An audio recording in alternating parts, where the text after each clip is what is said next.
Kementerian ESDM mengungkap stok bahan bakar minyak atau BBM nasional selama 21 hingga 23 hari merupakan stok operasional yang dimiliki Indonesia dan pasokan tersebut terus diperbarui melalui produksi domestik dan juga pasokan impor.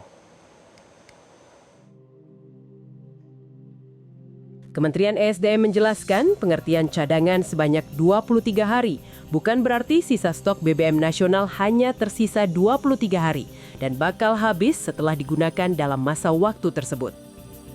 Juru bicara Kementerian ESDM Dwi Anggia memastikan stok BBM yang dimiliki Indonesia berada di atas standar nasional sehingga masyarakat tidak perlu panik dan melakukan pembelian BBM secara berlebihan atau panic buying. Tak hanya itu, Kementerian ESDM juga menjamin harga BBM tidak naik hingga Lebaran. Analoginya seperti yang saya sampaikan nih, kalau kita punya toren di rumah, itu kan setiap hari digunakan habis, tapi by day setiap hari itu juga akan melakukan pengisian.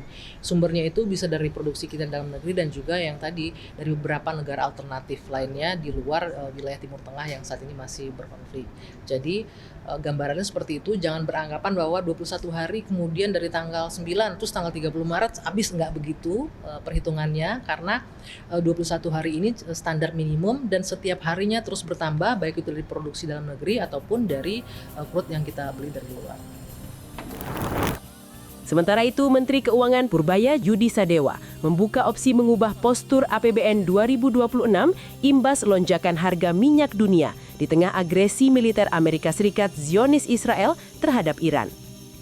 Mau di koreksi di akhir tahun udah telat, jadi kita lihat sebulan ini kita lihat gimana sih keadaannya. Nanti kita evaluasi secara menyeluruh.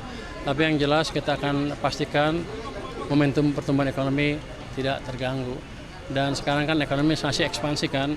Saya belum melihat ada gangguan dari aktivitas ekonomi dalam negeri gara-gara harga yang naik tinggi, tapi kan baru sebentar. Jadi teman-teman yang lain jangan cepat-cepat memastikan atau menyimpulkan harga akan 100 terus. Bahkan ada yang bilang menuju 150 dan kita akan anggarannya akan nggak kuat. Kita akan assess terus dari waktu ke waktu. Hitungan kita kan berubah-ubah terus sesuai dengan keadaan. 92 ya kalau rata-rata sekarang berapa? Belum 100 kan sekarang rata-ratanya. Jadi masih di bawah itu.